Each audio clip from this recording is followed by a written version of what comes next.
নমস্কার। আমার সকল শ্রোতা ও দর্শক বন্ধুদের স্বাগত জানিয়ে মায়ের কথা শুরু করছি।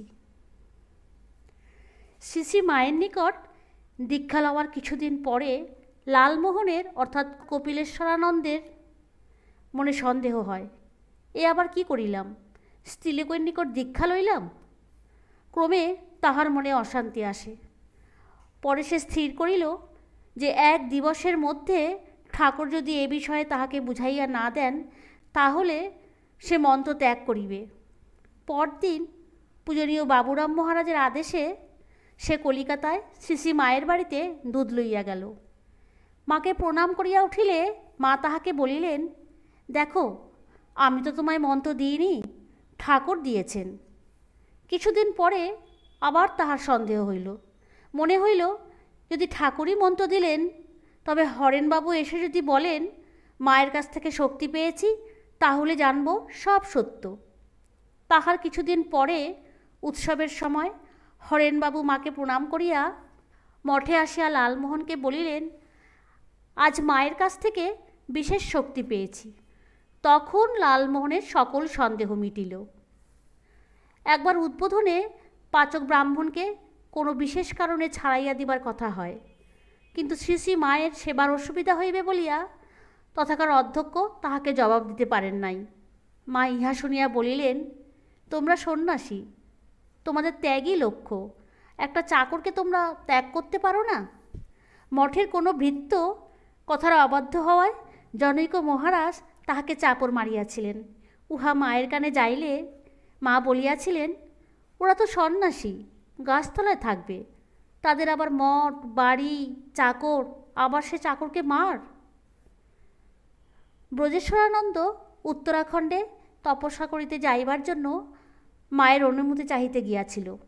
মা শুনিয়া বলিলেন, এ কার্তিক মাস, জমে চাঁদ দুয়ার খোলা, আমি মা হয়ে কেমন করে তোমায় এখন যেতে বলি?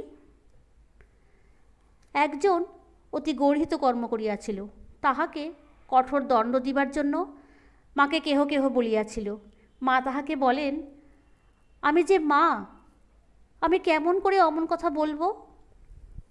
এক সময়ে একটি ভক্ত মাকে বলিয়াছিল, মা, আমি বড় গরিব, ইচ্ছা হয় যখন তখন আপনার দর্শনে আসি, কিন্তু আপনার জন্য ইচ্ছা মতো কিছু আনতে পারি নে বলে সব সময় আসতে পারি নে। শুনিয়া করুণাময়ী স্নেহবাক্যে বলিলেন, বাবা, যখন আসবার ইচ্ছে হবে একটা হর্তুকি হাতে করে এনো। জনৈক ভক্ত মাকে দর্শন করিতে গিয়াছেন। মা জিজ্ঞাসা করিলেন, তুমি কি আমার কাছে দীক্ষিত? ভক্ত বলিলেন, হ্যাঁ মা। মা, আমি বড় সংসারী, নিজে বিবাহ করিনি, কিন্তু ভাইয়ের মেয়েদের দেখাশোনা করতে হয়, আমার কি হবে মা? মা বলিলেন, দেখি। ইহা বলিয়া বক্ষ স্পর্শ করিবার জন্য হাত বাড়াইলেন। ভক্তটি তাড়াতাড়ি কোটের বোতাম খুলিতেছেন। কিছু দূর হাত লইয়া মা বলিলেন, থাক থাক, আর খোলবার দরকার নেই, তোমার তো হবে, তা না হলে আমার হাত ওদিকে যেত না। মা বলিলেন, আমার তো নিজের কোনো জিনিস দিইনি, ঠাকুরের দেওয়া জিনিসই দিলাম, না হলে তাকে আসতে হবে, আমি তো বাবা ব্যবসা করতে বসিনি। জনৈক ত্যাগী ভক্তের মাতা পুত্রের সংসারে ফিরিয়া যাইবার প্রস্তাব শ্রী শ্রী মায়ের নিকট করায় মা বলিলেন, ত্যাগী ছেলে গর্ভে ধরা বড় সৌভাগ্যের কথা। লোকে একটা পেতলের বাটির মায়া ত্যাগ করতে পারে না, আর সংসার ত্যাগ করা কি সোজা কথা? তুমি ওর মা, তোমার ভাবনা কি? সাধু হলেই বা সে তোমাদের সেবা করবে। ঠাকুরের কথা প্রসঙ্গে মা জনৈক ভক্তকে বলিতেছেন, বাস্তবে কি তিনি ভগবান, জীবের দুঃখে দেহ ধারণ করে এসেছিলেন।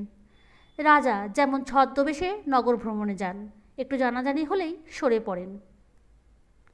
নবাসন হইতে জ্ঞানানন্দ মধ্যে মধ্যে নানা রকম খাবার প্রস্তুত করিয়া জয়রামবাটি লইয়া যাইত। পথে এক গ্রামের কতগুলি লোক সর্বদা তাহাকে ঐরূপ করিতে দেখিয়া বিস্মিত হইত। একদিন তাহাদের মধ্যে একজন বলিল, আহা, কি মোহেই পড়েছে। জ্ঞান যাইয়া মাকে এই কথা বলিলে মা উত্তেজিতা হইয়া বলিলেন, দেখো বাবা, এরা হচ্ছে সংসারী জীব, নরকের কীট, এদের থাক আলাদা, এরা বারবার আসবে আর যাবে, সংসারে পড়ে পচবে। যদি কোনো কালে ভগবানের কৃপা হয় তবে মুক্ত হবে।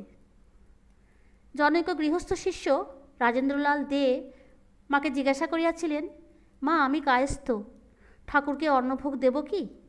মা বলিলেন, হ্যাঁ বাবা, তুমি তার সন্তান, অন্নভোগ দেবে, তাতে দোষ নেই, স্বচ্ছন্দে দিতে পারো।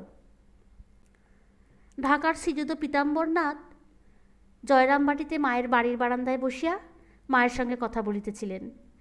মা ঘরের ভিতরে ছিলেন। মা বলিলেন, বাবা, ঘরে এসে বসো। ভক্তটি বলিলেন, মা, এইখানে এই বারান্দাতেই বসি, আমি হীন জাত।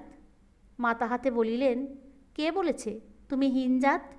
তুমি আমার ছেলে, ঘরে এসে বসো। একদিন উদ্বোধনে মায়ের অপার করুণার প্রসঙ্গ হইতেছিল। যোগেন মা হাসিতে হাসিতে মায়ের দিকে চাহিয়া বলিলেন, তা মা, আমাদের যতই ভালোবাসুন তবু ঠাকুরের মতো নয়। ছেলেদের জন্য তার কি ব্যাকুলতা, কি ভালোবাসা দেখেছি, তা বলবার নয়। মা বলিলেন, তা হবে না? তিনি নিয়েছেন সব বাছা বাছা ছেলে কটি, তা আবার এখানে মন্ত্র টিপে ওখানে মন্ত্র টিপে, আর আমার কাছে ঠেলে দিয়েছেন একেবারে সব পিঁপড়ের সার।